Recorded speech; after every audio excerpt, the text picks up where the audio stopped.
yanvar. Bu tarix bizim üçün sadəcə bir gün deyil. Bu tarix xalqımızın susmadığı, qorxmadan ayağa qalxdığı bir gün.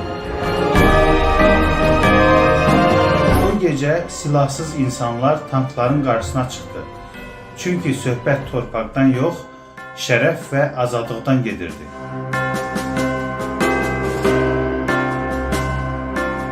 Bugün idmanda qazandığımız hər qələbə, dalğalandırdığımız hər bayrağımız, Səslənən hər himn şəhidlərimizə olan borcumuzun bir parçasıdır. Biz idmançıyıq.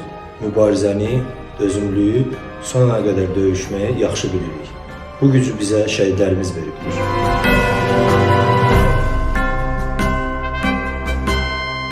Yanvar bizim yaddaşımızdır. Şəhidlərimizi unutmadıq, unutmayacağıq. Onlar ölmədilər, onlar tarixə çevrildilər. Onlar Azərbaycan xalqının vicdanıdır. 20 yanvar bu xalqın sınmadığı, geri çəkilmədiyi gündür. O gecə şəhid olanlar təkcə bir dövrün yox, müstəqil Azərbaycanın təməlini yazdı. Ruhunuz şad olsun. Azərbaycan!